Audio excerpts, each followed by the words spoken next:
Would you like your very own copy of Winnie the Pooh? Each month, we are drawing a random follower to receive a beautiful edition of one of the books from the show, signed with a personal note from me. This month, we're giving away a hardcover copy of The Complete Tales of Winnie the Pooh. To enter, make sure to follow us on Instagram at onceupon.astorytime and keep a lookout for your Instagram handle during one of our September episodes. If you see your name, DM us on Instagram with your mailing address. That's it. Good luck and enjoy this week's episode.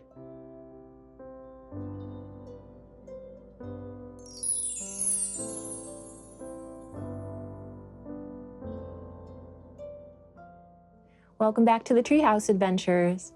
I'm your storyteller, Miss Samantha, and today we're reading the classic tale, Little Red Riding Hood.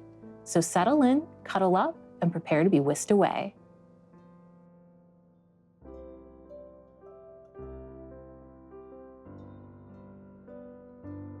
Once upon a time, there lived in a certain village a little country girl, the prettiest creature that was ever seen. Her mother was excessively fond of her, and her grandmother doted on her still more. This good woman had made for her a little red riding hood, which became the girl so extremely well that everybody called her the Little Red Riding Hood. One day her mother, having made some custards, said to her, "Go on, my dear, and see how your grandmother does, for I hear she has been very ill. Carry her a custard and this little pot of butter." Little Red Riding Hood set out immediately to go to her grandmother, who lived in another village.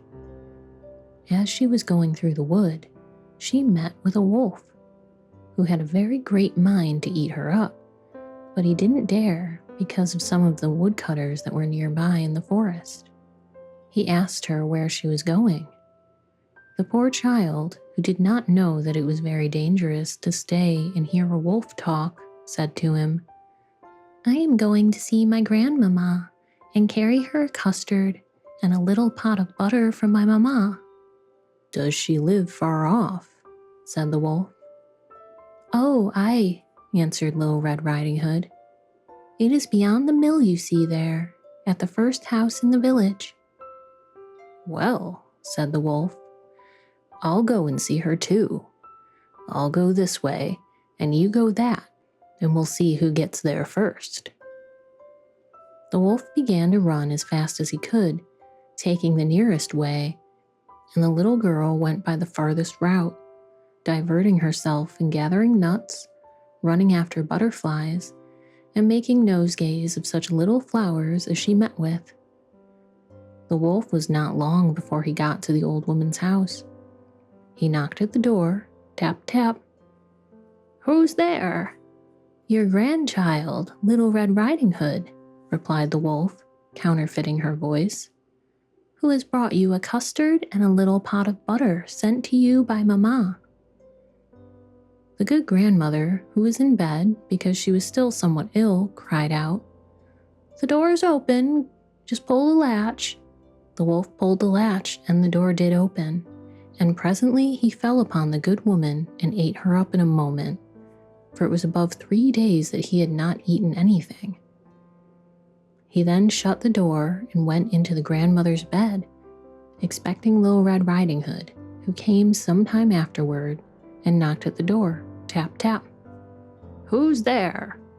Little Red Riding Hood, hearing the big voice of the wolf, was at first afraid, but believing her grandmother had got a cold and was hoarse, answered, "'Tis your grandchild, Little Red Riding Hood, who has brought you a custard and a little pot of butter that Mamma sends you."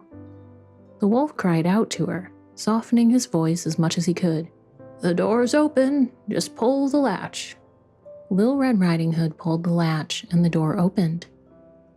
The wolf, seeing her come in, said to her, hiding himself under the bedclothes, "Put the custard and the little pot of butter on the stool, and come here, child."